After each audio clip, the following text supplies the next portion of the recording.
VS. Achuthanandan സർക്കാരിന്റെ തുടർഭരണം പിണറായി വിജയൻ അട്ടിമറിച്ചെന്ന ആരോപണവുമായി മുൻ IAS ഉദ്യോഗസ്ഥന്റെ പുസ്തകം. വി.എസിന്റെ വിശ്വസ്തനായിരുന്ന സുരേഷ് കുമാറിന്റെ വി.എസിനൊപ്പം എന്റെ ദിനങ്ങൾ എന്ന പുസ്തകത്തിലാണ് ആരോപണം. ഇപ്പോൾ മുഖ്യമന്ത്രി വി.ഡി. സതീശന്റെ സെക്രട്ടറിയായ രത്തൻ യു ഖേൽക്കർ മൂന്നാറിലെ കയ്യേറ്റം ഒഴിപ്പിക്കൽ ദൗത്യം പരാജയപ്പെടുത്താൻ ശ്രമിച്ചെന്നും പുസ്തകത്തിൽ ഉണ്ട്.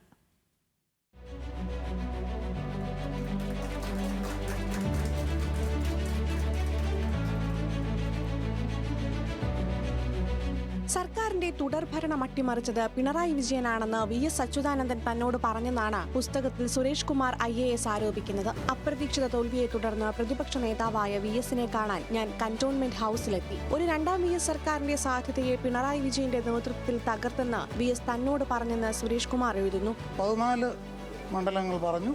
അതിൽ ഒരെണ്ണം മാത്രമേ ഉദാഹരണമായിട്ട് ഞാൻ എഴുതിയിട്ടുള്ളൂ. അല്ലല്ല, ഈ പുസ്തകം എന്നാ എഴുതിയത്? നിങ്ങൾ ആലോചിക്കും, ഇത് ഇലക്ഷന് വളരെ മുൻപ് എഴുതി അതെ, അതിനുള്ള വിവാദം വരട്ടെ. അതിന് എനിക്ക് പറയാനുള്ളതുണ്ടല്ലോ, ഞാൻ അതിനകത്ത് എഴുതിയിട്ടുണ്ട്.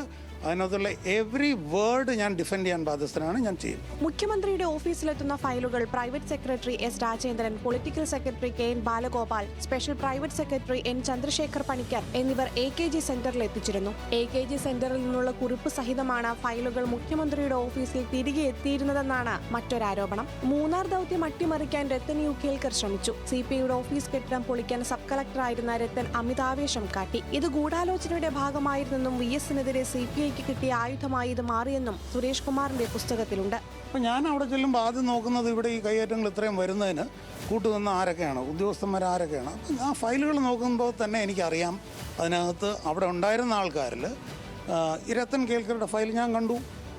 എൻ്റെ പണിയുടെ ഭാഗമാണ്. ജസ്റ്റിസ് കമാൽ പാഷയ്ക്ക് നൽകി K. സുധാകരനാണ് പുസ്തകം പ്രകാശനം ചെയ്തത്. കാണാത്തത് കാണുമ്പോഴാണ് അതിനൊരു ഹരം എന്ന് പറഞ്ഞ വാക്ക് ഞാൻ ഇപ്പോഴും ഓർമ്മിക്കുന്നു. ഇന്ന് നിങ്ങളെ ഞാൻ അറിയിക്കുന്നു, എൻ്റെ മനസ്സ് അങ്ങയോട് വളരെ ബഹുമാനവും ആദരവുമുള്ള ഒരാളാണ് ഞാൻ.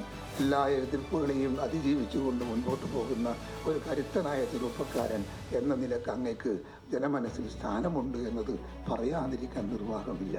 കഴിഞ്ഞ സർക്കാരിനോട് കൊമ്പുകോർത്ത IAS ഉദ്യോഗസ്ഥനായ B. Ashok, N. Prashant, VS സർക്കാരിന്റെ കാലത്ത് IT ഉപദേഷ്ടാവായിരുന്ന ജോസഫ് C. മാത്യു അടക്കമുള്ളവർ പരിപാടിയിൽ പങ്കെടുത്തു. ന്യൂസ് മലയാളം, തിരുവനന്തപുരം.